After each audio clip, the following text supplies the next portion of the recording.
Chapter 46 मेरा सोना सजन घर आया। काका बोले, हाँ चौधरी साहब, सुना तो आपने ठीक है, लेकिन मेरी चोट लगने की वजह से बेचारे हर्षवर्धन और पीहू यह मैगी बनाकर खा रहे हैं। अरे यह तो बहुत छोटी बात है, मैं घर से खाना भिजवा देता हूँ, आप ये मैगी मत खाइए, चौधरी साहब ने जवाब में कहा।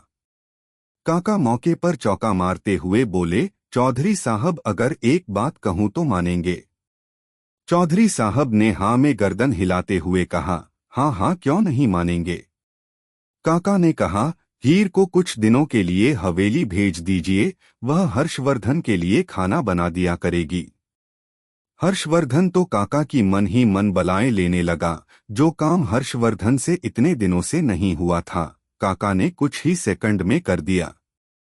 अब आगे।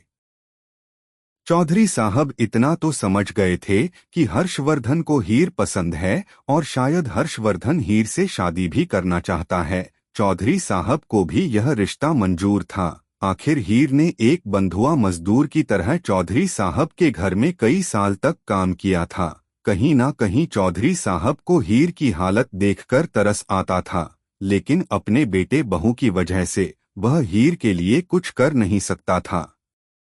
थोड़ी देर बाद कुछ सोचकर चौधरी साहब बोले, हाँ बिल्कुल, मैं हीर को भेज देता हूँ, वह आप सबके लिए खाना बना देगी। पीहू ने बीच में ही ताली बजाकर कहा, ये सिंड्रेला दीदी आएगी। हर्षवर्धन ने पीहू को गोद में उठा लिया और उसे किस कर दिया। बाप बेटी दोनों ही खुश थे। थोड़ी देर बात करने के बाद चौधरी साहब हवेली से चले गए। करीब 20 मिनट हो गए लेकिन हीर अभी तक नहीं आई। हर्षवर्धन की दिल की धड़कनें बढ़ रही थी और उसने मैगी भी नहीं खाई। हर्षवर्धन बहुत एक्साइटेड था कि हीर आएगी और उसके लिए खाना बनाएगी। हर्षवर्धन हॉल में बेचैनी से चक्कर लगा रहा था। हर्षवर्धन की बेचैनी देखकर पीहू और काका धीरे धीरे हंस रहे थे। हर्षवर्धन उन दोनों की हंसी सुन तो रहा था, लेकिन फिलहाल हर्षवर्धन को कोई फर्क नहीं पड़ रहा था। वह चाहता था जल्दी से हीर आ जाए और उसके लिए खाना बना दे। हर्षवर्धन को भूख भी लग रही थी। फाइनली हर्षवर्धन का इंतजार खत्म हो गया। हीर धीरे कदमों से हवेली में आ रही थी। हर्षवर्धन हीर को ही देखता रहा। हीर आंखें नीचे किए हुए आ रही थी। तभी काका का फोन बजा जिसमें रिंगटोन थी। मेरा सोना सजन घर आया, ईद हो गई मेरी, मुझे चांद नजर आया। हर्षवर्धन का ध्यान काका की तरफ गया तो काका की हंसी छूट गई। हर्षवर्धन काका के पास जाकर दांत पीसते हुए बोला, कृपा इसे बंद कर दीजिए। काका ने भी हंसते हुए कहा, हाँ करता हूँ। काका ने जैसे तैसे उल्टे सीधे बटन दबाकर अपना फोन बंद कर दिया। हीर ने एक बार भी हर्षवर्धन की तरफ नहीं देखा। हीर ने पीहू को देखा और हल्की सी मुस्कान पास की। पीहू तो सोफे से उतरकर भागकर हीर के पास आई और उसके पैरों से लिपट गई। हीर ने काका से पूछा, काका खाने में क्या बना दूं? काका बोले, हीर तुम जो भी बनाती हो, स्वाद बनाती हो, कुछ भी बना दो। हीर बोली, काका जो साहब खाएंगे वह बना दूंगी। हर्षवर्धन बीच में बोला, फिर तुम एक काम करो, पूरी सब्जी और खीर बना दो।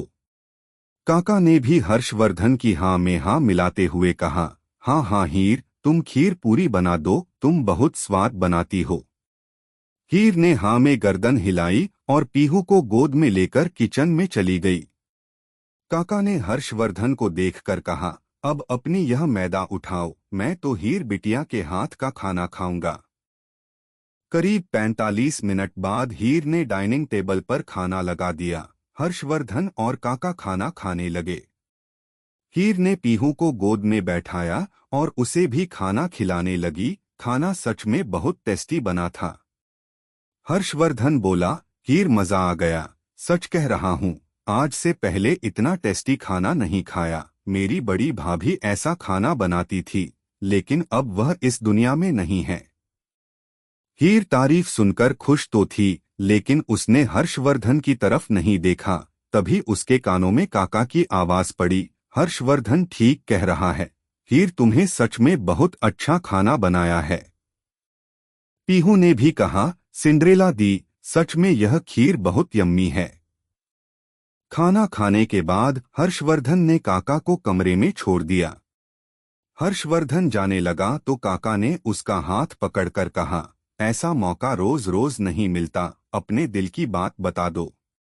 और अगर अपने दिल की बात नहीं बता सकते तो उसके दिल की बात सुन लो। अगर तुम कोशिश करोगे तो हीर तुम्हें अपने दिल की बात जरूर बताएगी। हर्षवर्धन ने हाँ में गर्दन हिला दी और वापस से डाइनिंग टेबल पर आकर बैठ गया। पीहू धीरे धीरे खाना खा रही थी। हर्षवर्धन बोला, हीर तुम खाना नहीं खाओगी?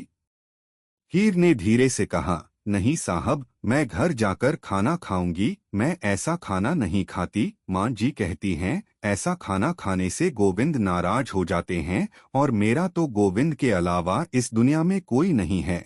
मैं अपने गोविंद को नाराज नहीं कर सकती। हर्षवर्धन ने हैरानी से पूछा, गोविंद? पीहू बोली, डैडी आपको नहीं पता, छोटे से भगवान जी, बाल गोपाल। हर्षवर्धन ने मुस्कुराकर कहा, अच्छा तुम बाल गोपाल की बात कर रही हो, तुमने बाल गोपाल बैठा रखे हैं।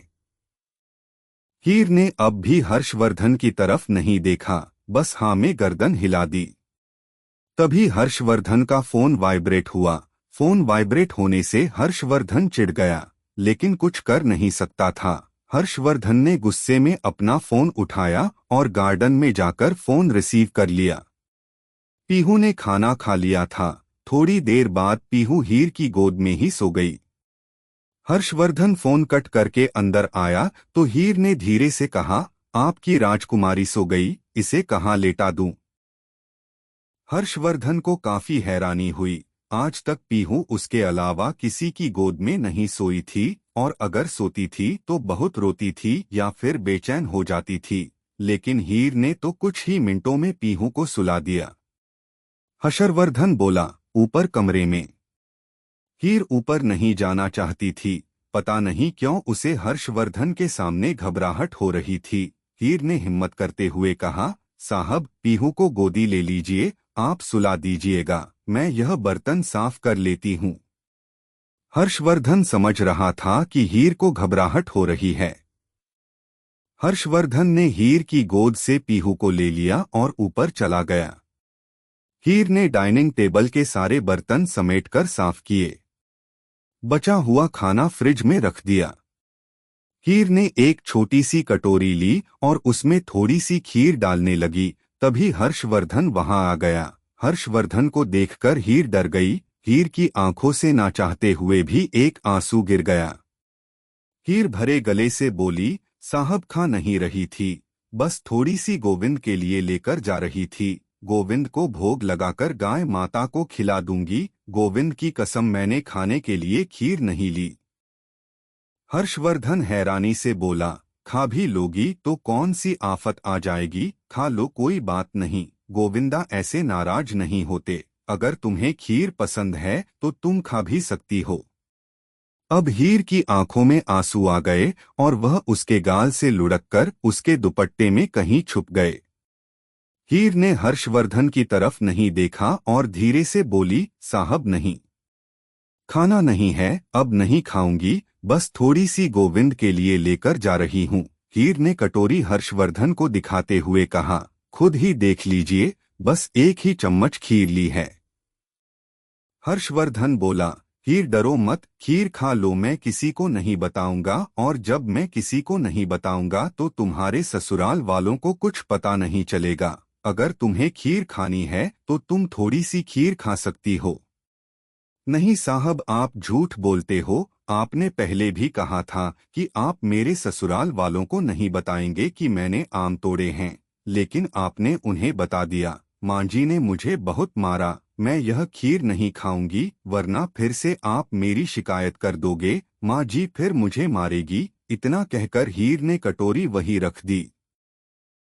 यह सुनकर हर्षवर्धन के दिल में एक दर्द हुआ। ना जाने क्यों हर्षवर्धन को लगा कि शायद किसी ने हमें बाग में देख लिया और फिर के घरवालों को शिकायत कर दी। हीर अब यह समझ रही है कि हर्षवर्धन ने उसके ससुराल वालों से शिकायत की है। हीर ने हर्षवर्धन के सामने हाथ जोड़कर कहा, साहब अब मैं जाऊं? हर्षवर्धन ने थोड़ा सख्ती से कहा, नहीं।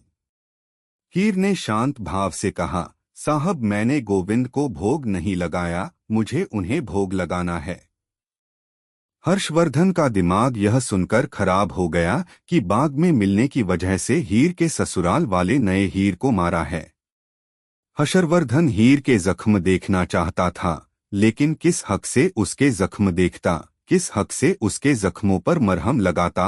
हीर बेशक उसके सामने खड़ी थी, लेकिन थी तो उससे बहुत दूर, और अब हर्षवर्धन इस दूरी को जल्द से जल्द खत्म करना चाहता था। हर्षवर्धन बोला, देखो हीर, मैं सच कह रहा हूँ, मैंने तुम्हारे ससुराल वालों से कोई शिकायत नहीं की। हीर हर्षवर्धन से बहस नहीं करना चाहती थी, और बहस करती भी कैसे, कहाँ हर्षवर्धन और कहाँ हीर। हीर तो जानती थी गलती किसी की भी हो डांट तो हीर को ही पड़ेगी, इसलिए उसने हाथ जोड़कर कहा, अच्छा साहब, किसी और ने कहा होगा, अब मैं जाऊं? हर्षवर्धन ना चाहते हुए भी बोला, हाँ चली जाओ, लेकिन तुम जानती हो ना कल मेरे कुछ क्लाइंट आने वाले हैं, तुम्हें उन सब के लिए खाना बनाना है। तो कल जल्दी ही यहाँ आ जाना और अपने गोविंद को भी ले आना, अगर उन्हें भोग लगाना होगा तो यही लगा देना। हीर ने हाँ में गर्दन हिला दी। हीर हवेली से चली गई और हर्षवर्धन उसे जाता हुआ देख रहा था। जैसे जैसे हीर हर्षवर्धन से दूर जा रही थी, हर्षवर्धन को बेचैनी होने लगी। हर्षवर्धन तब तक गेट की तरफ देखता रहा जब तक हीर उसकी आंखों से ओझल नहीं हो गई। दूसरी तरफ वरदान सिंह राजावत शौर्य से मिलने हॉस्पिटल पहुंच गया था। वरदान शौर्य से मिलने उसके कमरे में चला गया। शौर्य इस वक्त सो रहा था। वरदान वहीं सोफे पर बैठकर शौर्य के जगने का इंतजार करने लगा। करीब 1 घंटे बाद शौर्य की आंख खुली तो उसने वरदान को देखा और धीरे से पूछा, आप कौन हैं? वरदान शौर्य के पास आया और उसे बेड से उठाते हुए बोला, मैं वरदान सिंह राजावत तुमसे मिलने आया हूं। वरदान ने अच्छे से शौर्य को बैठा दिया और तकिया लगाकर एडजस्ट भी कर दिया। शौर्य बोला, मुझसे मिलने आए हैं? पर मैं तो आपको जानता नहीं हूं। वरदान ने कहा, हम उस दिन मिले थे ना, होटल के बाहर तुमसे टकरा गए थे। शौर्य को वरदान के साथ एक अपनेपन की फीलिंग आती थी, लेकिन शौर्य उस फीलिंग को इग्नोर करता था। शौर्य ने थोड़ा सा मुस्कुराते हुए कहा, इतनी सी मुलाकात में कोई मिलने तो नहीं आता, मैं तो गलती से आपसे टकरा गया था। वरदान बोला, इतनी सी मुलाकात पर मिलने नहीं आया हूं, मैं तुम्हें बहुत पहले से जानता हूं। शौर्य ने हैरानी से कहा, मैं समझा नहीं, आप मुझे जानते हैं? वरदान बोला, हाँ जानता हूँ, तुम सोमदत्त राजपूत के बेटे हो ना। मैं सोमदत्त राजपूत का दोस्त हूँ। जब तुम छोटे थे तो मेरी गोद में ही खेलते थे। मुझे तो इतना भी पता है कि तुम्हें आइसक्रीम में वनीला फ्लेवर बहुत अच्छा लगता है। ब्लू कलर तुम्हारा फेवरेट है, और भी बहुत सारी छोटी छोटी बातें हैं जो मैं तुम्हारे बारे में जानता हूँ। चैप्टर 47 थोड़ी देर बाद में भी तो आ सकती है। शौर्य ने थोड़ा सा मुस्कुराते हुए कहा, इतनी सी मुलाकात में कोई मिलने तो नहीं आता, मैं तो गलती से आपसे टकरा गया था। वरदान बोला, इतनी सी मुलाकात पर मिलने नहीं आया हूँ, मैं तुम्हें बहुत पहले से जानता हूँ। शौर्य ने हैरानी से कहा, मैं समझा नहीं, आप मुझे जानते हैं? वरदान बोला, हाँ जानता हूँ, तुम सोमदत्त राजपूत के बेटे हो ना। मैं सोमदत्त राजपूत का दोस्त हूँ। जब तुम छोटे थे तो मेरी गोद में ही खेलते थे। मुझे तो इतना भी पता है कि तुम्हें आइसक्रीम में वनीला फ्लेवर बहुत अच्छा लगता है। ब्लू कलर तुम्हारा फेवरेट है, और भी बहुत सारी छोटी छोटी बातें हैं जो मैं तुम्हारे बारे में जानता हूँ। अब आगे। शौर्य ने थोड़ा हैरानी से पूछा, लेकिन आप मेरे बारे में इतना कुछ कैसे जानते हैं? वरदान ने कहा, क्योंकि जब तुम छोटे थे तब मैं तुम्हारे घर आता था और तुम मेरी गोद में ही खेलते थे। शौर्य बोला, लेकिन जब पापा की डेथ हुई थी आप तब भी नहीं आए थे, आप कहाँ थे? वरदान ने कहा, बेटा मैं इंडिया से बाहर था, समझ लो 10 साल बाद इंडिया आया हूँ और अब आ गया हूँ ना, तो सब ठीक हो जाएगा। वरदान में शौर्य की हालत को देखते हुए ज्यादा बातें नहीं की। वरदान शौर्य के पास रखे स्टूल से उठता हुआ बोला, चलो बेटा अब तुम आराम करो, मैं दोबारा मिलने आऊंगा। वरदान ने शौर्य के सिर पर हाथ रखा और चला गया। शौर्य वरदान को जाते हुए देख रहा था। शौर्य ने अपने दिमाग पर जोर डालकर सोचा, लेकिन उसे कहीं से कहीं भी वरदान की कोई बात याद नहीं आई। रघुवंशी मिशन। शिवाय जब रघुवंशी मिशन पहुंचा तो आर्या गार्डन में ड्रैगन के साथ खेल रही थी। आर्या ड्रैगन के साथ खेलकर खुश रहती थी, लेकिन वह खुशी की फीलिंग से अनजान थी, इसीलिए आर्या के चेहरे पर कोई भाव नहीं होते थे, पर वो ड्रैगन के पीछे पीछे भागती थी। शिवाय ने आर्या और ड्रैगन को देखा तो रुक गया। शिवाय ने मन ही मन से कहा, इस छुईमुई को ठीक करना इतना मुश्किल भी नहीं है, बस इसकी छुपी हुई फीलिंग बाहर लानी है। कोई एक फीलिंग भी बाहर आ गई तो बाकी फीलिंग अपने आप ही बाहर आ जाएंगी, लेकिन मैं इसकी फीलिंग बाहर लाऊं कैसे? थेरेपी भी टाइम से हो रही है, मेडिसिन भी टाइम से खाती है, खाना भी हेल्दी फूड खिलाता हूँ, अब बची इसकी फीलिंग वो कैसे बाहर लाऊं, समझ नहीं आता। थोड़ी देर आर्या और ड्रैगन को खेलता हुआ देखकर शिवाय अंदर चला गया। शिवाय सोफे पर बैठकर काम करने लगा। राजवीर हाथ बांधे गार्डन में ही खड़ा रहा। शिवाय ने करीब 1 घंटा काम किया और फिर ऑफिस के लिए निकल गया। रात को जब शिवाय घर आया तो बहुत थक गया था। शिवाय ने ध्यान नहीं दिया कि उसके कमरे में अब आर्या रह रही हैं। शिवाय अपने कमरे में जाने लगा। शिवाय कमरे में गया और सोफे पर पसर गया। शिवाय आज बहुत थक गया था। थोड़ी देर रेस्ट करने के बाद शिवाय ने अपना कोट निकालकर बेड पर फेंक दिया। शिवाय ने अपने शूज निकाले, फिर हाथ की घड़ी, फिर टाई। शिवाय ने अपनी शर्ट भी निकालकर फेंक दी। इस वक्त शिवाय सिर्फ अपनी पैंट में था। शिवाय की बॉडी मॉडल जैसी थी। शिवाय ने बालकनी की तरफ घूमकर अपनी पैंट रिमूव करने ही वाला था कि उसकी नजर आर्या पर पड़ी, जो अपनी दोनों हाथों से अपनी आंखें छुपा रही थी। शिवाय ने फटाफट से अपनी कमीज उठाई और उसे पहनते हुए बोला, तुम यहाँ क्या कर रही हो? अगले ही पल शिवाय को 1 सेकंड में याद आया कि आर्या तो उसके कमरे में रहती है। ऐसा तो नहीं था कि शिवाय ने कभी किसी लड़की के सामने कपड़े नहीं उतारे थे। वह जब भी इंडिया से बाहर जाता था तो अपने बॉक्सर में ही बीच पर लेटा रहता था। लेकिन आज उसे खुद नहीं पता था वह आर्या के सामने ऐसा बिहेव क्यों कर रहा है। शिवाय आर्य के सामने शर्टलेस था तो उसे बहुत अनकंफर्टेबल फील हो रहा था। आज से पहले शिवाय को कभी इतना अनकंफर्टेबल फील नहीं हुआ। शिवाय और शौर्य जब कॉलेज में बॉक्सिंग चैंपियनशिप में पार्टिसिपेट करते थे तो लड़कियां शिवाय और शौर्य से चिल्ला चिल्ला कर कहती थी कि वह अपनी शर्ट रिमूव करें ताकि वो लड़कियां उनकी बॉडी देख सकें।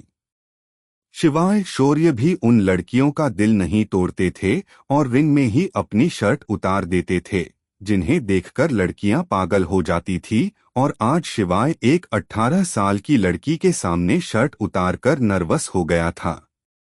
शिवाय ने अपनी शर्ट के बटन लगाते हुए कहा, मैंने कपड़े पहन लिए हैं, आंखें खोलो।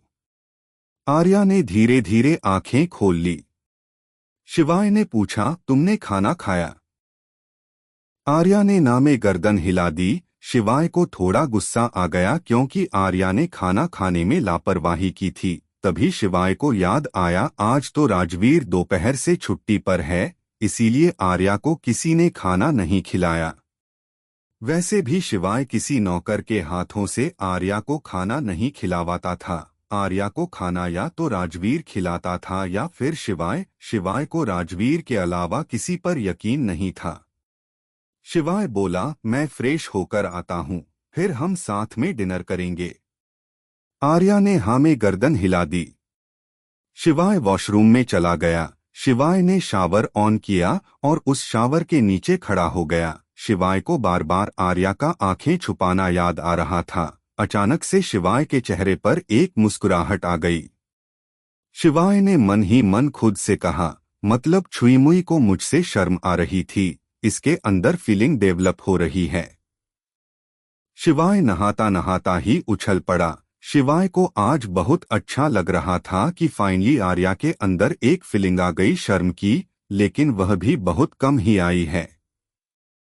शिवाय खुद से बोला, कोई बात नहीं, छुईमुई धीरे धीरे ज्यादा भी आ जाएगी। तभी शिवाय के दिल ने कहा, क्या बात है शिवाय, बहुत छुईमुई का ख्याल रखा जा रहा है, कहीं उससे प्यार तो नहीं हो गया। शिवाय का दिमाग बोला, चुप कर, ऐसा कुछ नहीं है। शिवाय छुईमुई से प्यार नहीं करता, वो तो इसने छुईमुई के साथ इतना बुरा बिहेव किया, इसके चलते वह बस छुईमुई को ठीक करना चाहता है। वो ठीक हो जाएगी तो शिवाय का पश्चाताप हो जाएगा। शिवाय का दिल और दिमाग फिर से लड़ने लगे और शिवाय अपने दिल दिमाग को बाथरूम में छोड़कर ही बाहर चला गया। थोड़ी देर बाद आर्या और शिवाय डाइनिंग टेबल पर बैठे हुए थे। शिवाय ने आर्या से कहा, छुईमुई, तुम आज खुद सर्व करके खा लो। आर्या ने हाँ में गर्दन हिला दी। शिवाय देखना चाहता था कि आर्या सबसे पहले क्या खाती है। आर्या ने प्लेट ली और उसमें थोड़े से राइस रखें, फिर उसने एक कटोरी ली, उसमें थोड़ी सी दाल रखी, फिर एक रोटी ली और कुछ सैलेड लेकर उसे खाने लगी। शिवाय भी आर्या के पास बैठकर खाना खाने लगा। खाना खाने के बाद शिवाय बोला, छुईमुई आइसक्रीम खाओगी? आर्या ने हाँ में गर्दन हिला दी। शिवाय समझ गया कि आर्या के अंदर धीरे धीरे इच्छाएं जाग रही है, लेकिन वह उन्हें ढंग से प्रेजेंट नहीं कर पा रही। शिवाय ने आर्या का हाथ पकड़ा और उसे मेंशन के बाहर गाड़ी के पास ले आया। शिवाय ने आर्या को गाड़ी में बैठाया और खुद ड्राइविंग सीट पर बैठ गया। शिवाय के बॉडीगार्ड हरकत में आए तो शिवाय ने उन्हें रोकते हुए कहा, ज्यादा दूर नहीं जा रहा हूँ, बस यही जा रहा हूँ, तुम सब यहीं रहो। बॉडीगार्ड रुक गए। शिवाय आर्या को एक रेस्टोरेंट में ले आया। शिवाय ने आर्या को सीट पर बैठाया और आइसक्रीम ऑर्डर की। कुछ ही देर में वेटर आइसक्रीम लेकर शिवाय के टेबल पर आ गया। शिवाय ने आइसक्रीम का बाउल आर्या के सामने रखते हुए कहा, छुईमुई खा लो। आर्या ने स्पून ली और आइसक्रीम खाने लगी। शिवाय कंटिन्यू आर्या का चेहरा देख रहा था, लेकिन आर्या के चेहरे पर अब भी कोई भाव नहीं आया। शिवाय को टेंशन होने लगी। थोड़ी देर बाद शिवाय ने नोटिस किया जैसे आर्या ने हल्की सी मुस्कान पास की हो। आर्या के चेहरे पर हल्की सी मुस्कुराहट देखकर शिवाय को यकीन नहीं हुआ। शिवाय आर्या को कहना चाहता था कि वह दोबारा से मुस्कुराए, लेकिन वह जानता था कि ऐसे कहने का कोई फायदा नहीं है। फिर भी शिवाय ने काफी हद तक आर्या के अंदर फीलिंग का बीज डाल दिया था। आइसक्रीम खाने के बाद शिवाय आर्या को वापस रघुवंशी मेंशन ले आया। पुरानी हवेली। हर्षवर्धन सुबह से ही हीर का इंतजार कर रहा था, लेकिन हीर नहीं आई। हर्षवर्धन ने काका से कहा, जो कि सोफे पर बैठे थे, काका हीर नहीं आई। काका बोले, अभी तो सुबह के 7 बजे हैं, सुबह सुबह ही आ जाएगी क्या? 9 या 10 बजे तक आएगी। हर्षवर्धन थोड़ा गुस्से में बोला, क्या कह रहे हो काका, थोड़ी पहले भी तो आ सकती है। काका ने भी हर्षवर्धन को जवाब देते हुए कहा, थोड़ी देर बाद में भी तो आ सकती है। शुभ शुभ बोलो काका, क्या कह रहे हो? काका बोले, शुभ शुभ ही बोल रहा हूँ, अगर इतनी ही बेचैनी है तो उससे शादी क्यों नहीं कर लेते, ले जाओ इस नर्क से निकाल कर। हर्षवर्धन बोला, अब मैं 2 घंटे क्या करूं काका? बटा। काका ने हंसते हुए कहा, तुम्हारे पास तो 2 मिनट भी नहीं होते थे, आज तो सूरज अपनी दिशा भूल गया, जो तुम 2 घंटे के लिए फ्री हो गए। हर्षवर्धन बोला, काका बस कीजिए ना, इतने बड़े होकर मेरा मजाक बनाते हुए अच्छे लगते हो। काका को हर्षवर्धन की बात पर हंसी आ गई और वह जोर जोर से हंसने लगे। तभी पीहू उठकर हर्षवर्धन के पास आई और हर्षवर्धन ने उसे गोद में उठा लिया। हर्षवर्धन बोला, चलो पीहू तुम्हें नहला देता हूँ, तुम्हारी सिंड्रेला दी थोड़ा लेट आएगी। हर्षवर्धन पीहू को लेकर ऊपर चला गया। करीब 9 बजे हर्षवर्धन और पीहू नीचे आए। हर्षवर्धन ने देखा तो किचन में आवाज आ रही थी। हर्षवर्धन के चेहरे पर एक मुस्कान आ गई। हर्षवर्धन को लगा कि हीर आ गई है और किचन में काम कर रही है। हर्षवर्धन ने किचन में जाकर देखा तो एक हॉट पिंक कलर का कुर्ता लेगी पहनकर एक लड़की काम कर रही थी। हर्षवर्धन को उसकी कमर दिखाई दे रही थी। हर्षवर्धन समझ गया कि ये लड़की हीर नहीं है। हर्षवर्धन ने थोड़ा सख्ती से पूछा, कौन हो तुम?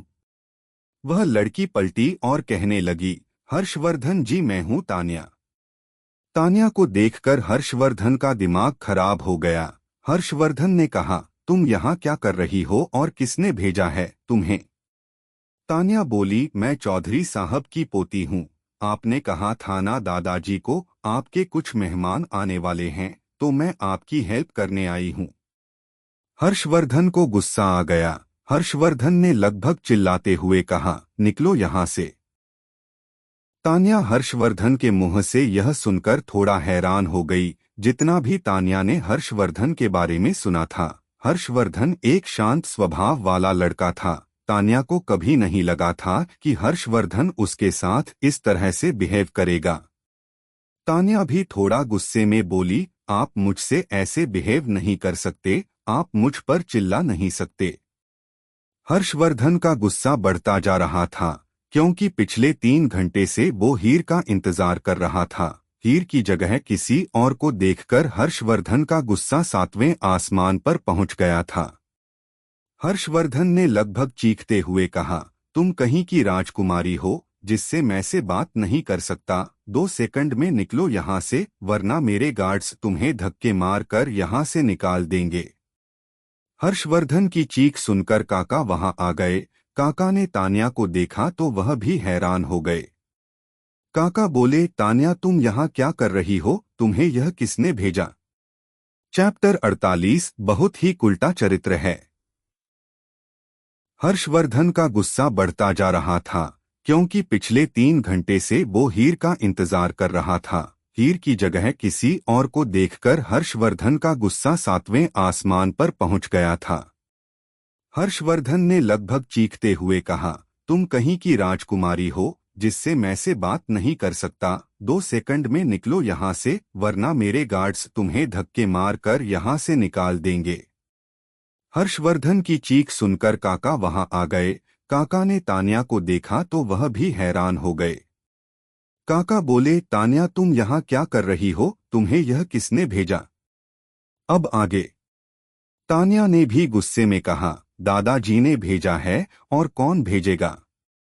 काका बोले, लेकिन हमने तो चौधरी साहब से हीर को भेजने के लिए कहा था, तुम यहाँ क्यों आई हो? तान्या बोली, खाना मैं बनाऊं या हीर, क्या फर्क पड़ता है? एक तो हम लोग आपकी मदद कर रहे हैं, ऊपर से आप दोनों मुझे एटीट्यूड दिखा रहे हैं। आप जानते भी हो फैशन डिजाइनिंग में मास्टर हूं मैं। फिर भी मैं यहाँ आप दोनों की मदद करने आ गई। काका बोले, तान्या तुम अभी के अभी यहाँ से चली जाओ और हीर को भेज दो। चौधरी साहब से बोलना मैंने हीर को बुलाया है। तान्या एटीट्यूड में बोली, मैं कोई आपकी नौकर नहीं हूँ। हर्षवर्धन को गुस्सा बहुत आ रहा था। हर्षवर्धन ने जैसे तैसे खुद को कंट्रोल किया हुआ था। हर्षवर्धन ने काका की तरफ देखा और दांत भींचकर कहा, काका इस लड़की से बहस करने का कोई फायदा नहीं है। इतना कहकर हर्षवर्धन ने तान्या की बाजू पकड़ी और हवेली से घसीटता हुआ चौधरी साहब के घर ले आया। हर्षवर्धन ने तान्या को चौधरी साहब के घर के आंगन में छोड़ते हुए लगभग चिल्लाते हुए बोला, चौधरी साहब कहाँ हैं आप? बाहर आइए। चौधरी साहब बाहर आ गए। हर्षवर्धन ने गुस्से में चौधरी साहब को देखा और बोला, चौधरी साहब आपसे इस बात की उम्मीद नहीं थी। मुझे लगा आप मेरी बात सीरियस ले रहे हैं। आपको क्या लगता है मैं आपके साथ मजाक कर रहा हूँ? आप जिस उम्र में हैं, उस उम्र में आप समझ गए कि मैं क्या चाहता हूँ, लेकिन फिर भी आपने तान्या को मेरे घर भेज दिया। चौधरी साहब ने तान्या को देखा तो गुस्से में कहा, तुम्हें हवेली जाने के लिए किसने कहा था? तान्या नजर चुराते हुए बोली, माँ पापा ने। तभी चौधरी साहब के बेटे बहू भी आंगन में आ गए। चौधरी साहब ने अपने बेटे बहू को देखकर गुस्से में कहा, जब तुम दोनों को मैंने कहा था कि रघुवंशी साहब हीर को बुला रहे हैं, तो तुमने तान्या को वहां क्यों भेजा? हर्षवर्धन इतना तो समझ गया कि तान्या हवेली में झूठ बोल रही थी कि उसे चौधरी साहब ने भेजा है। हर्षवर्धन ने गुस्से में तान्या को देखा और बोला, तो तुम्हें झूठ बोलना भी आता है? तान्या का झूठ पकड़ा गया था, इसलिए उसने हर्षवर्धन की तरफ नहीं देखा। वो चुपचाप नजर झुकाए खड़ी रही। चौधरी साहब की बहू बोली, इसमें हर्ज ही क्या है पिताजी? आखिर हर्षवर्धन साहब मेरी बेटी का रिश्ता मांगने ही तो आए थे। तान्या हवेली चली भी गई तो क्या हो गया? आखिर रहना तो तान्या को वही है, आज नहीं तो कल तान्या को हर्षवर्धन के काम में मदद करनी ही होगी। हर्षवर्धन साहब तान्या से ही तो शादी करना चाहता है। हर्षवर्धन को गुस्सा पहले ही आ रहा था। चौधरी साहब की बहू की बात सुनकर हर्षवर्धन का गुस्सा दुगना हो गया। हर्षवर्धन लगभग चीखते हुए बोला, दिमाग खराब है आपका? मैंने कब कहा कि मुझे आपकी बेटी से शादी करनी है? मुझे हीर से शादी करनी है। मैं हीर का रिश्ता लेकर आया था। यह सुनते ही चौधरी परिवार हैरान हो गया। उन्हें अपने कानों पर यकीन नहीं हुआ कि हर्षवर्धन रघुवंशी एक विधवा का रिश्ता लेकर आया है। चौधरी साहब का बेटा तंज कसते हुए बोला, रघुवंशी साहब कम से कम अपने हैसियत का तो ख्याल कीजिए। वो एक कम पढ़ी लिखी लड़की, एक विधवा, एक अपशगुनी, आप उसका रिश्ता लेकर आए हैं। अरे उसकी औकात तो इतनी भी नहीं कि वह आपके ड्राइवर से शादी कर ले। अरे ड्राइवर तो छोड़िए, उसकी औकात तो इतनी भी नहीं कि आपके घर की सफाई करने वाले से भी शादी कर ले, और आप उस लड़की के लिए रिश्ता लेकर आए हैं। आप उस लड़की के लिए तान्या जैसी पढ़ी लिखी लड़की उसका रिश्ता ठुकरा रहे हैं। रघुवंशी साहब कुछ तो अपनी इज्जत का ख्याल कीजिए। हर्षवर्धन को गुस्सा आ रहा था, उसका दिमाग बहुत खराब हो रहा था। एक तो उसके गेस्ट आने वाले थे, ऊपर से यह सब कुछ हो गया। हर्षवर्धन ने दांत पीसते हुए कहा, आपको रघुवंशी परिवार की इज्जत का ख्याल करने की जरूरत नहीं है। आप अपनी इस बदतमीज बेटी को संभालो, जिसमें बात करने की तमीज बिल्कुल भी नहीं है। हर्षवर्धन ने चौधरी साहब की तरफ देखते हुए कहा, चौधरी साहब मैं हीर का रिश्ता मांगता हूँ, हीर से शादी करना चाहता हूँ। आज मेरे गेस्ट चले जाएंगे, उसके बाद मैं हीर से कोर्ट मैरिज कर लूंगा। अब आप हीर को मेरे साथ भेज दीजिए, क्योंकि मेरे गेस्ट आने का टाइम हो रहा है। चौधरी साहब कुछ रिएक्ट करते उससे पहले ही तान्या आंगन के कोने में बने एक कमरे में गई और हीर के बाल पकड़कर हुई बाहर लाई। तान्या ने हीर को हर्षवर्धन के सामने लगभग धक्का देते हुए कहा, पकड़ो अपनी हीर को और जाइए यहाँ से। इस डायन को हम यहाँ रखना भी नहीं चाहते। जब से इस घर में आई है तब से बोझ बनकर इस घर में रह रही है। अब इसका खर्चा हम लोग नहीं उठा सकते। हर्षवर्धन ने हीर को संभालते हुए गुस्से में बोला, तान्या तुम्हें नहीं लगता कि तुम कुछ ज्यादा ही बोल रही हो? वह भी हर्षवर्धन रघुवंशी के सामने, जिनके सामने लोग अपनी आंखें नहीं उठाते, तुम जुबान उठा रही हो। तभी चौधरी साहब की बहू बोली, क्या गलत कह रही है मेरी बेटी? तुमने मेरी बेटी को ठुकराकर इस विधवा को अपनाया है। मुझे तो यकीन नहीं आता कि इसने त्रिया चरित्र दिखाकर तुम्हें फंसा लिया। अरे इसमें ऐसा है क्या जिसे देखकर तुम लट्टू हो गए? ना ही पढ़ी लिखी है, ना ही इसके माँ बाप है। इस घर में आते ही मेरा बेटा खा गई। सही तो कह रही है मेरी बेटी, एक बोझ ही तो है इस घर में। लेकर जाइए इस अनाथ को यहाँ से। हमारा आज के बाद इस लड़की से कोई मतलब नहीं। हीर तो खड़ी हुई बस रो रही थी। उसने उम्मीद भरी नजरों से चौधरी साहब की तरफ देखा। लेकिन चौधरी साहब को पहले ही बेबस खड़े थे। चौधरी साहब का बेटा भी गुस्से में बोला, एक बात याद रखना, ही तुम अपनी ननद का घर खराब करके अपना घर बसाने जा रहे हो, कभी खुश नहीं रह पाओगी। और अगर तुम्हें रघुवंशी साहब ने छोड़ दिया तो पलटकर इस घर की तरफ मत आना, क्योंकि हम लोग भी तुम्हें अब इस घर में आने नहीं देंगे। तुम इस घर के लिए मर गई हो, अब निकल जाओ यहाँ से। तभी बाहर से सतीश भी आ गया। सतीश को नजारा देखकर समझ आ गया कि आज फिर सब अपनी फ्रस्ट्रेशन हीर पर निकाल रहे हैं। सतीश ने मन ही मन मुस्कुराकर कहा, क्यों ना बहती गंगा में मैं ही हाथ धो लूं, आखिर इसने मुझे कितनी बार अपने करीब आने से रोका है, आज मैं भी कसर निकाल ही लेता हूं। सतीश बोला, मैंने तो पहले ही कहा था कि यह त्रिया चरित्र है, एकदम कैरेक्टर क्लास लड़की है, इसका कैरेक्टर ही क्या है, 10 बार तो मेरे पास आ गई है अपनी प्यास बुझाने के लिए, अब मैं भी तो एक मर्द हूँ, इसे देखकर पिघल जाता हूँ, और आप लोग समझते हो कि मैं उसके साथ जबरदस्ती करता हूँ। अरे यह तो है ही ऐसी, पता नहीं रघुवंशी साहब ने क्या देखा इसके अंदर जो इससे शादी करना चाहते हैं। अरे मैं कह रहा हूँ साहब मत कीजिए इससे शादी, पछताओगे बहुत ही उल्टा चरित्र है, कोई और औरत होती तो इतना सुनकर मर जाती, लेकिन यह ठहरी डायन, यह कहाँ मरेगी। हीर तो बस आंखें झुकाए रो रही थी। हीर तो उनकी बात है ऐसे सुन रही थी जैसे उसे सुनने की आदत हो, ना जाने उसने कितने सालों में कितनी ही कड़वी बातें अपने लिए सुनी थी, पर कभी पलटकर जवाब नहीं दिया, क्योंकि उसे हमेशा सब धमकी देते थे कि तुझे घर से निकाल देंगे। हीर भी सोचती थी कि अगर वह घर से निकल गई तो कहाँ जाएगी। अब हर्षवर्धन का पेशेंस जवाब दे गया। उसने हीर को खुद से थोड़ा सा दूर किया और सतीश का जबड़ा पकड़ते हुए बोला, चौधरी साहब आपके परिवार की इतनी हिम्मत नहीं है कि मुझसे टकरा जाएं, फिर भी मैं इन सब की बकवास सुन रहा हूँ। रही बात इस सतीश की, यह तो जिंदा नहीं रहेगा, इसकी मौत तो मेरे हाथ ही होगी। इतना कहकर हर्षवर्धन ने एक पंच सतीश के मुंह पर मार दिया। सतीश जमीन पर जाकर गिर गया। चौधरी साहब की बहू बोली, बहुत हो गया, तुम्हारी हिम्मत कैसे हुई मेरे बेटे पर हाथ उठाने की, अपनी इस कुल्टा को लो और निकलो यहाँ से। अमीर हो तुम अपने घर के, इसका मतलब यह नहीं कि तुम हम लोगों पर हावी हो जाओगे।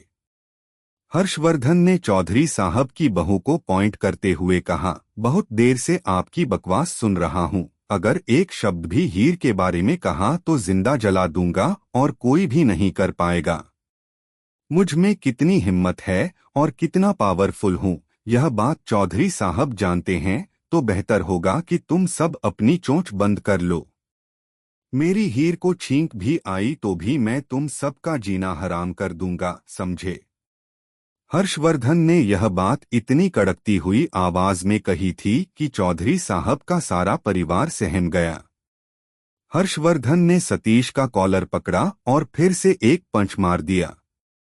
चौधरी साहब का बेटा आगे आने को हुआ तो हर्षवर्धन ने उसे पॉइंट करके कहा, अपनी जगह से हिल भी गए तो अपने बेटे की लाश देखोगे।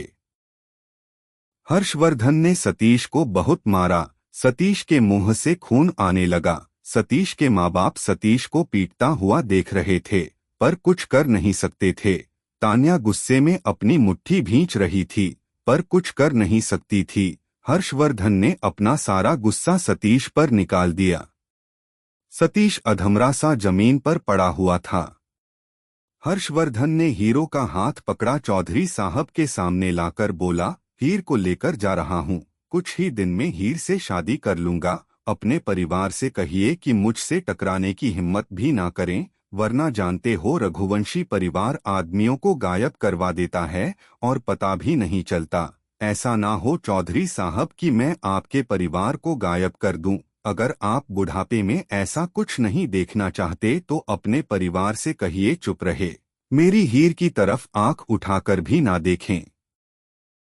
चौधरी साहब नम आंखों से हाथ जोड़ने ही वाले थे कि हर्षवर्धन ने उनका हाथ पकड़ते हुए कहा, आप बड़े हैं और आपने मेरे साथ कोई बदतमीजी नहीं की। आप मेरे सामने हाथ मत जोड़िए। अगर आप हाथ जोड़ेंगे तो मुझे लगेगा कि मेरे पिता ही मेरे सामने हाथ जोड़ रहे हैं। लेकिन चुप रहना किसी प्रॉब्लम का सलूशन नहीं होता। आपके सामने इन्होंने हीर को इतना टॉर्चर किया और आप देखते रहे। उम्मीद करता हूँ आगे से आप कुछ भी गलत होता हुआ देखेंगे तो उसे रोकेंगे। इतना कहकर हर्षवर्धन रोती हुई हीर को लेकर हवेली आ गया। हर्षवर्धन ने हीर को लाकर सोफे पर बैठाया और पानी का गिलास देते हुए कहा, तुम क्यों रो रही हो, तुमने क्या किया है?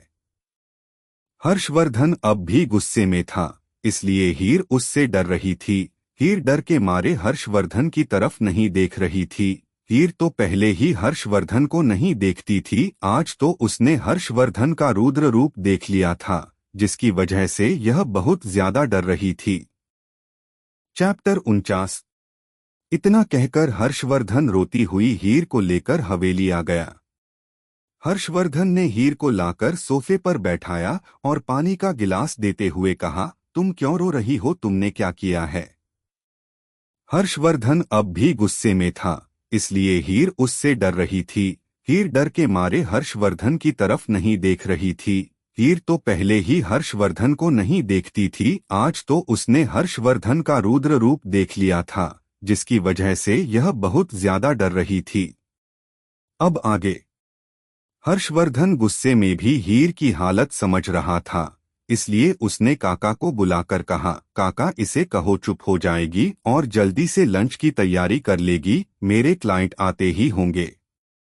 काका हर्षवर्धन से बहुत कुछ पूछना चाहता थे, लेकिन हर्षवर्धन इतने गुस्से में था कि काका की भी हिम्मत हर्षवर्धन से कुछ पूछने की नहीं हुई। काका ने हीर को देखकर कहा, बेटा जो कुछ भी हुआ हो मुझे इस बारे में नहीं पता, पर अभी फिलहाल हर्षवर्धन बेटे के बहुत इम्पोर्टेंट मेहमान आने वाले हैं, तुम जल्दी से खाना बना दो। हीर ने अपने आंसू पोंछे और चुपचाप किचन की तरफ चली गई। हर्षवर्धन गुस्से में काफी देर तक हॉल में चक्कर लगाता रहा। काका उसे देख रहे थे। हर्षवर्धन ने अपना गुस्सा कंट्रोल किया और काका को सब कुछ बता दिया। काका बोले, हर्षवर्धन तुमने जो किया वह बिल्कुल ठीक किया, तुम हीर को यहाँ ले आए, यह तुम्हारा सबसे अच्छा डिसीजन था, अब हीर से शादी कर लो। हर्षवर्धन काफी हद तक रिलैक्स हो गया था। हर्षवर्धन बोला, आज क्लाइंट चले जाएं, उसके बाद में अपने और हीर की शादी के पेपर रेडी करवा लूंगा। थोड़ी देर काका से बात करने के बाद हर्षवर्धन का गुस्सा छूमंतर हो गया। हर्षवर्धन उठा और किचन की तरफ जाने लगा। काका ने कहा, हाँ हाँ चले जाओ, बेचारी अकेली इतना खाना कैसे बनाएगी, थोड़ी मदद तुम भी उसकी कर दो। हर्षवर्धन के चेहरे पर एक मुस्कान आ गई और वह पलटकर बोला, काका अब तो सारी जिंदगी हीर की ही मदद करनी है। हर्षवर्धन किचन में चला गया, जबकि हर्षवर्धन को किचन में काम करना नहीं आता था, वह तो बस थोड़ा सा टाइम हीर के साथ स्पेंड करना चाहता था। हीर चुपचाप अपने आंसू बहाते हुए काम कर रही थी। हीर अपने आंसू कंट्रोल करना चाहती थी, लेकिन उसके आंसू उसके कंट्रोल से बाहर चले गए थे। हीर सुबकते हुए काम कर रही थी। हर्षवर्धन किचन के गेट पर हाथ बांधे हुए हीर को काम करते हुए देख रहा था। हर्षवर्धन का मन हुआ कि वह अभी जाकर हीर को गले लगा ले और उसके आंसू पोंछ दे, लेकिन वह जानता था हीर और उसके बीच अभी बहुत फासले हैं। हर्षवर्धन कुछ भी ऐसा नहीं करना चाहता था जिससे हीर अनकंफर्टेबल हो जाए। वह अपने प्यार को तभी आगे बढ़ाना चाहता था जब हीर उसके साथ कंफर्ट फील करें। हर्षवर्धन हीर के बराबर में आकर खड़ा हो गया, लेकिन हीर का ध्यान तो खाना बनाने में था। हर्षवर्धन ने गला साफ करते हुए कहा, तो हीर डिनर में क्या क्या बना रही हो? हर्षवर्धन की आवाज सुनकर हीर थोड़ा सा डर गई। हीर ने थोड़ा डरते हुए जवाब दिया, मटर पनीर, छोले, पूरी, रायता, खीर, हलवा, पुलाव, चावल, राजमा। हर्षवर्धन बोला, इतना सब कुछ? 1 घंटे में मेहमान आने वाले हैं, बना लोगी? हीर ने हर्षवर्धन की तरफ नहीं देखा और बस हाँ में गर्दन हिला दी। हर्षवर्धन एक मुस्कुराहट के साथ बोला, तुम्हारी हेल्प कर दूं? हीर ने ना में गर्दन हिला दी। हर्षवर्धन अपनी बात पर जोर देते हुए बोला, तुम अकेले नहीं कर पाओगी, मैं तुम्हारी हर कर देता हूँ। तुम मुझे बताती जाओ कि तुम्हें मेरी क्या क्या हेल्प चाहिए, मैं कर दूंगा। हीर बोली, साहब मैं कर लूंगी, मुझे आपकी मदद नहीं चाहिए। हर्षवर्धन बोला, देखो हीर, 1 घंटे में मेहमान आ जाएंगे। तुम 1 घंटे में इतना कुछ नहीं कर पाओगी, तुम मुझे बता दो, मैं तुम्हारी हेल्प कर दूंगा। अब हीर सोच में पड़ गई, क्योंकि हर्षवर्धन सही कह रहा था, 1 घंटे में इतना खाना बनाना मुश्किल होगा। हीर ने धीरे से कहा, आप मेरी मदद करेंगे? हर्षवर्धन बोला, इतनी देर से शायद यही कह रहा हूं कि चलो मैं तुम्हारी हेल्प कर देता हूं, तुम मुझे बताओ क्या करना है। हीर ने एक बाउल में मटर रखी और हर्षवर्धन की तरफ बढ़ाते हुए कहा, आप इन्हें छिल दीजिए। हर्षवर्धन ने मटर को देखा और मन ही मन मुस्कुराकर खुद से कहा, वाह, ये होते हैं असली पत्नी, अभी तो शादी हुई भी नहीं और इसने मुझे मटर छीलने के लिए भी दे दी, और अब मुझे यह छिलनी में भी पड़ेगी, क्योंकि मैंने ही तो जोर देकर कहा था कि हीर मैं तुम्हारी हेल्प कर देता हूँ। अगर शिवाय और विराज मुझे इस हालत में देख लेंगे तो चिड़ा चिड़ा कर ही मार देंगे। हर्षवर्धन मटर लेकर बैठ गया। हर्षवर्धन ने सारी मटर छील दी। हर्षवर्धन ने मटर छील कर कहा, अब कुछ और काम दे दो। हीर ने हिम्मत करते हुए कहा, साहब आप टमाटर प्याज पीस देंगे? हर्षवर्धन ने सवालिया भरी नजरों से हीर को देखा और बोला, हाँ पीस दूंगा, लेकिन पिसते कैसे हैं? हीर ने मशीन की तरफ इशारा किया। तब जाकर हर्षवर्धन को समझ आया कि वह टमाटर प्याज ग्राइंड करने के लिए कह रही है। हर्षवर्धन ने कहा, हाँ बिल्कुल, यह तो मेरे दाएं हाथ का खेल है, जबकि हर्षवर्धन को मिक्सी चलानी भी नहीं आती थी। हर्षवर्धन ने यूट्यूब पर देखकर टमाटर प्याज को ग्राइंड करने लगा। थोड़ी देर बाद हर्षवर्धन ने हीर को देखकर कहा, हीर अब तक तो पीस गए होंगे। हीर ने हाँ में गर्दन हिला दी। हर्षवर्धन ने बिना सोचे समझे जार का ढक्कन हटा दिया। मिक्सी अब भी चल रही थी, जिसकी वजह से पूरे किचन में टमाटर का पेस्ट फैल गया।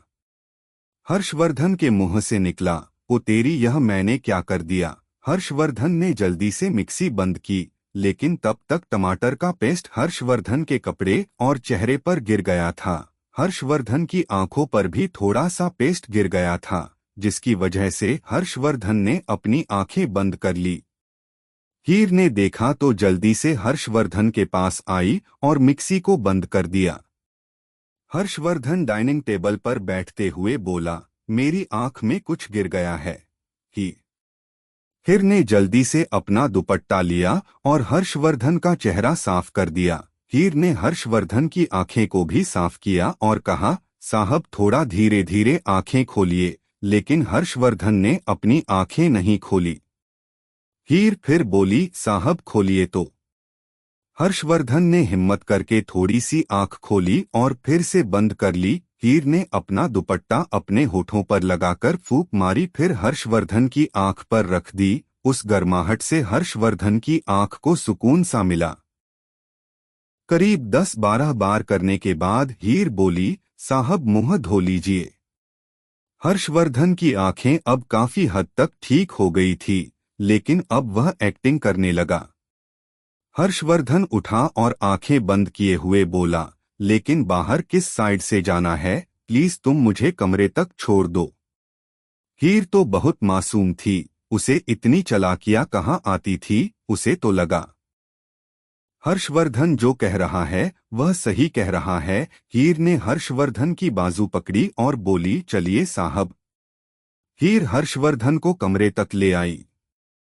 हर्षवर्धन बोला, हीर मुझे बाथरूम तक भी छोड़ दो। हीर हर्षवर्धन को बाथरूम में ले गई। हीर ने नल खोल दिया और बोली, साहब मुंह धो लीजिए। हर्षवर्धन बोला, हीर तुम ही धो दो, मुझसे तो धोया नहीं जाएगा। हीर ने अपने हाथ में थोड़ा सा पानी लिया और हर्षवर्धन के चेहरे पर हाथ फेरने लगी।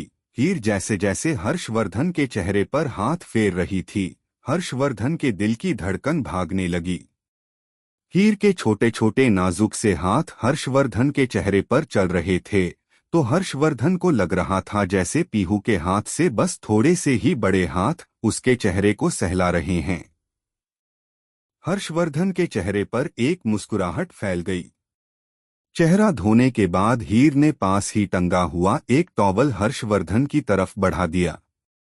हर्षवर्धन ने आंखें खोलकर वो टॉवल लिया और अपना चेहरा साफ कर लिया। हीर बोली, साहब अब जाऊं, खाना बनाना है। हर्षवर्धन बोला, हाँ जाओ, मैं भी थोड़ी देर में आता हूं। हीर पलटकर बोली, नहीं साहब आप रहने दीजिए, मैं खुद कर लूंगी। हर्षवर्धन ने हंसते हुए कहा, पक्का प्रॉमिस, इस बार कोई गड़बड़ नहीं करूंगा, ठीक से तुम्हारी हेल्प करूंगा। हर्षवर्धन और खीर दोबारा से किचन में आकर काम करने लगे। रघुवंशी मेशन। शिवाय डाइनिंग टेबल पर नाश्ता कर रहा था, लेकिन आर्या अब तक नाश्ता करने नहीं आई थी। शिवाय ने एक मेड से पूछा, आर्या अभी तक नहीं आई, कहाँ है? मेड ने कहा, सर मैं उन्हें बुलाने गई थी, लेकिन मैंने उन्हें जब खाने के लिए कहा तो उन्होंने नामे गर्दन हिला दी।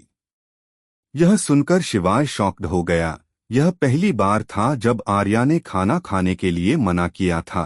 शिवाय की खुशी थोड़ी बढ़ गई क्योंकि अब आर्या अपनी इच्छाओं को बताने लगी थी। शिवाय ने मेड से कहा, जाकर उसे बुलाकर लाओ कि सर ने तुम्हें बुलाया है। शिवाय के कहने पर आर्या मेड के कमरे में चली गई और थोड़ी देर में आर्या शिवाय के सामने आकर खड़ी हो गई।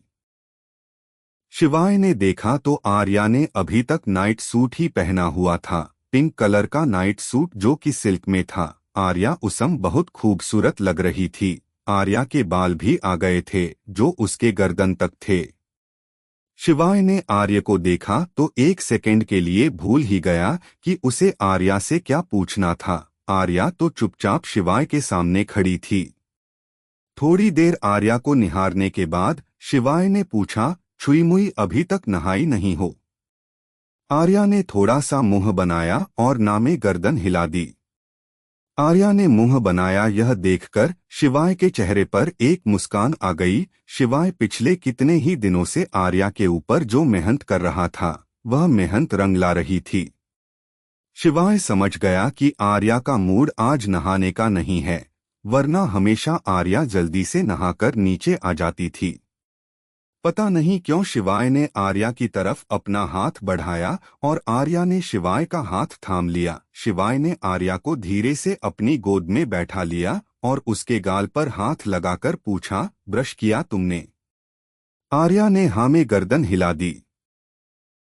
शिवाय ने बहुत प्यार से कहा, कोई बात नहीं, अभी नाश्ता कर लो, जब मन करेगा तब नहा लेना। आर्या ने हाँ में गर्दन हिला दी। शिवाय आर्या का बहुत ख्याल रखता था। क्यों रखता था शिवाय को भी नहीं पता। शायद आर्या ने शिवाय के दिल में अपने लिए जगह बना ली थी और शिवाय को इस बात का एहसास भी नहीं था। शिवाय ने आर्या को जानबूझकर भिंडी से रोटी खिलाने की कोशिश की। आर्या ने मना कर दिया। आर्या के मना करने से शिवाय का दिल फिर से खुश हो गया। शिवाय ने भिंडी और रोटी एक साइड रख दी। शिवाय ने जानबूझकर करेले का जूस आर्या के होठों पर लगाते हुए कहा, चलो तो तुम इसे पी लो। आर्या ने मुंह बनाकर उसको साइड कर दिया। शिवाय के चेहरे पर फिर से एक मुस्कान फैल गई। शिवाय थोड़ा नाराजगी भरी टोन में बोला, तो फिर क्या खाओगी तुम खुद ही बता दो। आर्या ने आलू का पराठा की तरफ हाथ बढ़ाकर इशारों में कहा कि मैं यह खाऊंगी। शिवाय ने आलू का पराठा और बटर लिया और आर्या को अपने हाथों से खिलाने लगा। आर्या ने एक पराठा खा लिया। शिवाय ने आर्या को गोद से उतारकर खड़ा किया और बोला, अब जब मन करे तब नहा लेना, ठीक है, शाम को हॉस्पिटल चलेंगे। आर्या ने किसी मासूम से बच्चे की तरह हाँ में गर्दन हिला दी। चैप्टर 50 क्या हुआ ड्रेस पसंद नहीं आई? शिवाय थोड़ा नाराजगी भरी टोन में बोला, तो फिर क्या खाओगी तुम खुद ही बता दो। आर्या ने आलू का पराठा की तरफ हाथ बढ़ाकर इशारों में कहा कि मैं यह खाऊंगी। शिवाय ने आलू का पराठा और बटर लिया और आर्या को अपने हाथों से खिलाने लगा। आर्या ने एक पराठा खा लिया। शिवाय ने आर्या को गोद से उतारकर खड़ा किया और बोला, अब जब मन करे तब नहा लेना, ठीक है, शाम को हॉस्पिटल चलेंगे। आर्या ने किसी मासूम से बच्चे की तरह हाँ में गर्दन हिला दी। अब आगे। शिवाय ने आर्या को जाने के लिए कह दिया और आर्या भी गर्दन हिलाकर वहां से चली गई। शिवाय आर्या को जब तक देखता रहा जब तक आर्या शिवाय के कमरे में नहीं चली गई।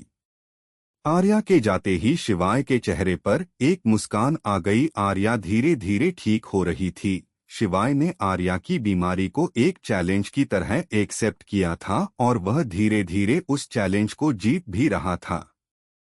ऑस्ट्रेलिया में दिव्यांश केबिन में बैठकर काम कर रहा था। अचानक उसे दृष्टि की याद आई। उसने लैपटॉप बंद कर दिया और फोन लेकर दृष्टि और अपनी फोटो देखने लगा। दिव्यांश के पास बस वो फोटो ही थी जिसके सहारे वह ऑस्ट्रेलिया में दिन काट रहा था। दिव्यांश रोज उस गाने को सुनता था जिस गाने पर दृष्टि ने डांस किया था। दिव्यांश को समझ नहीं आ रहा था कि वह कैसे दृष्टि को अपनी जिंदगी में वापस लाए या नहीं लाए। उसने दृष्टि के साथ जो कुछ भी किया था वह बहुत गलत था और वह इस पश्चाताप की आग में दिन रात जलता था। तभी पैंथर आ गया।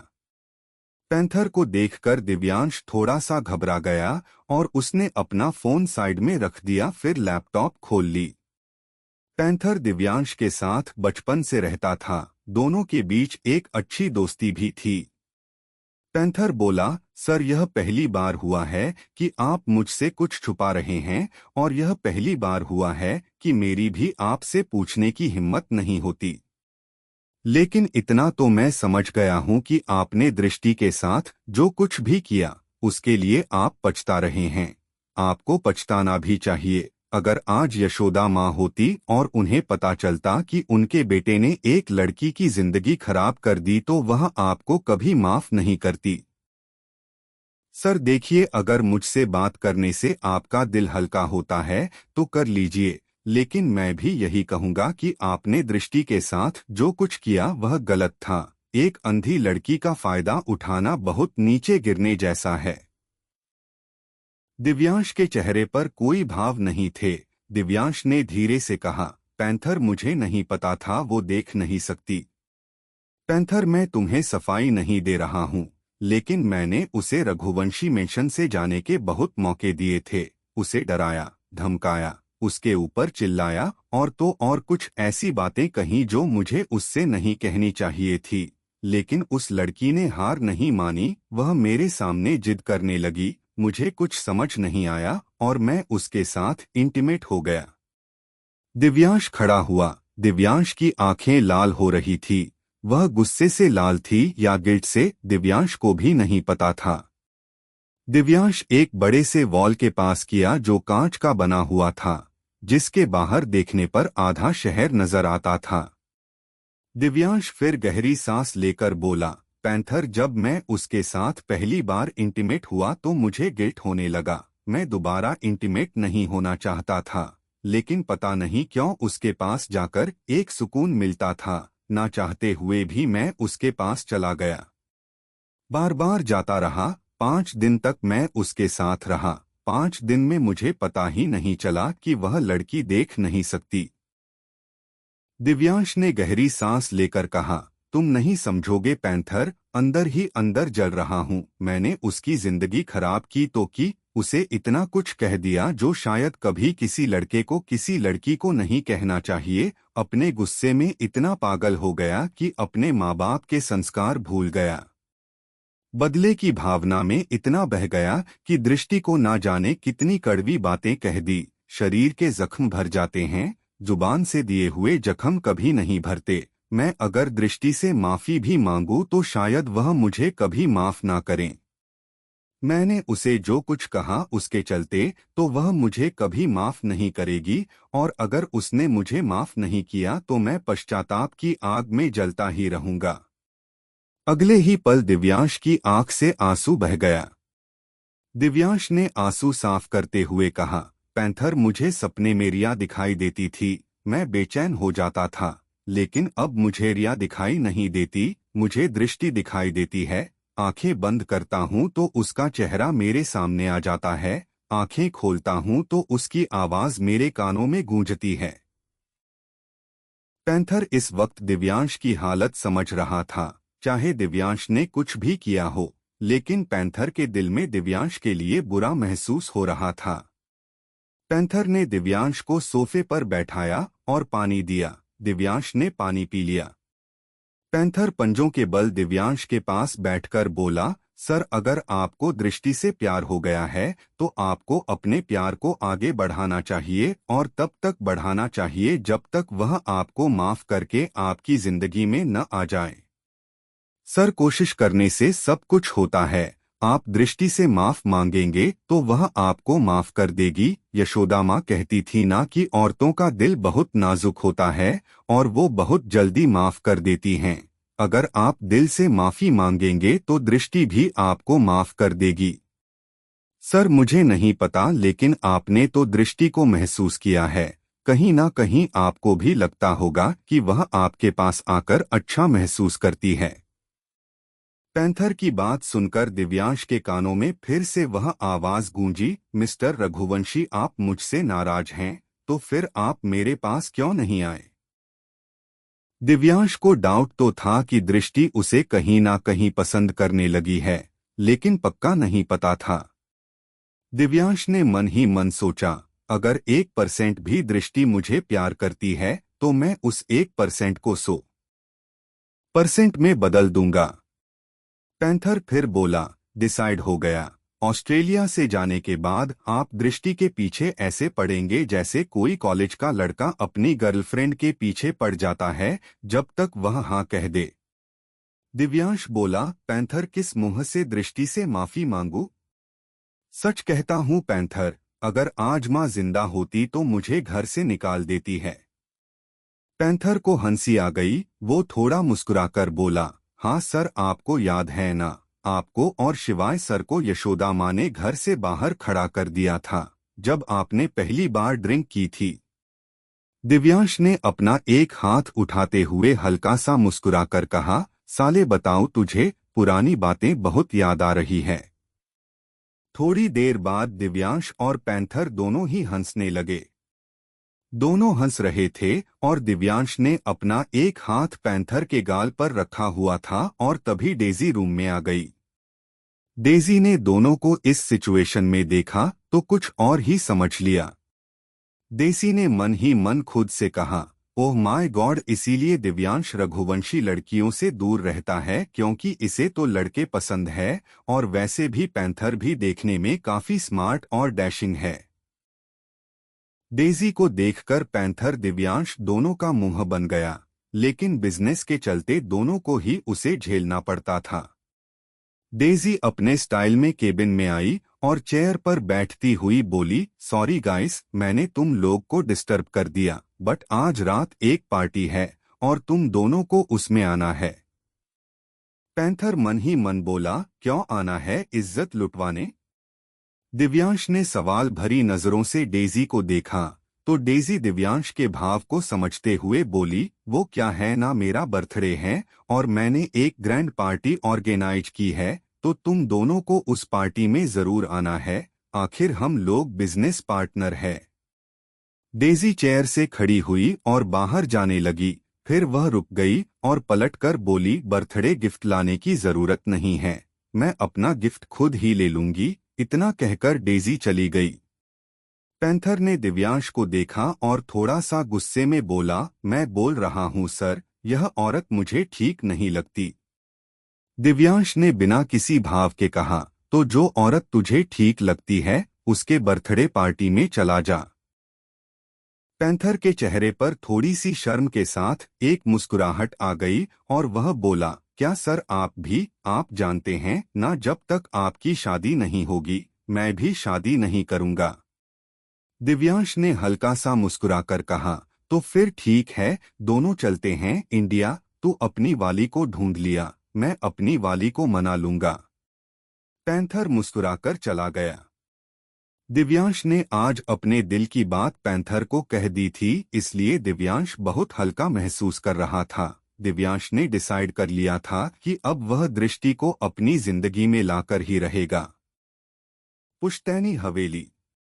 हर्षवर्धन ने जब से टमाटर का पेस्ट किचन में फैलाया था, तब से वह हर काम फूंक मार मार कर रहा था। हर्षवर्धन हीर का काम नहीं बढ़ाना चाहता था। हर्षवर्धन और हीर दोनों ने मिलकर करीब 1 घंटे में ही खाना बना लिया। हर्षवर्धन ने हीर की ज्यादा कुछ हेल्प नहीं की थी, लेकिन वह खुद में ही प्राउड फील कर रहा था कि उसने हीर की मदद कर दी है।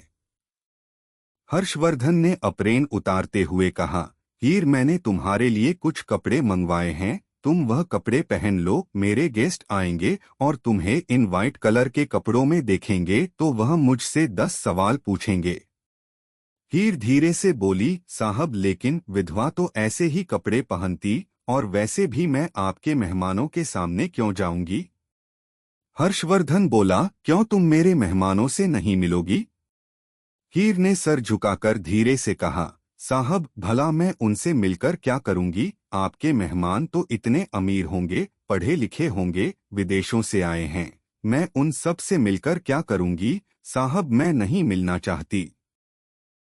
हर्षवर्धन बोला, अभी इस बात पर बहस करने का टाइम नहीं है। मैंने तुम्हारे कपड़े मंगवा दिए हैं तो उन्हें पहन लो। मैं तुम्हें अपने मेहमानों से जरूर मिलवाऊंगा, और थोड़ा जल्दी करना, कपड़े पीहू के कमरे में रखे हैं। हर्षवर्धन ने हीर की नहीं सुनी और अपना फरमान सुना दिया। ना चाहते हुए भी हीर ऊपर पीहू के कमरे में चली गई। पीहू का कमरा खिलौनों से भरा पड़ा था। पीहू दिन में वही रहती थी और रात को हर्षवर्धन के पास सोती थी। हीर ने पीहू के बेड पर देखा तो वहां एक पिंक कलर का अनारकली सूट रखा था, जो देखने में बहुत सुंदर और स्टाइलिश था। हीर ने तो ऐसी ड्रेस कभी देखी भी नहीं थी। हीर उसे ड्रेस को देखकर इतना तो समझ गई कि यह बहुत महंगी है। हीर ने ड्रेस छुआ ही था कि पीछे से आवाज आई, क्या हुआ, ड्रेस पसंद नहीं आई, दूसरी मंगवा दूं। हीर ने पलटकर देखा तो हर्षवर्धन खड़ा था। हर्षवर्धन ने फिर से गर्दन झुकाकर कहा, साहब यह तो बहुत महंगी लग रही है, मेरे पास इतने पैसे नहीं हैं। हर्षवर्धन बोला, मैंने तुमसे पैसे मांगे। हीर धीरे से बोली, साहब लेकिन मेरे ऊपर इतना खर्चा मत कीजिए, मैं कभी चुका नहीं पाऊंगी। हर्षवर्धन ने शरारती भरे लहजे में कहा, कोई बात नहीं, मैं बिजनेसमैन हूँ, घाटे का सौदा नहीं करता, मैं अपने पैसे वसूल कर लूंगा। फिलहाल तुम तैयार हो जाओ।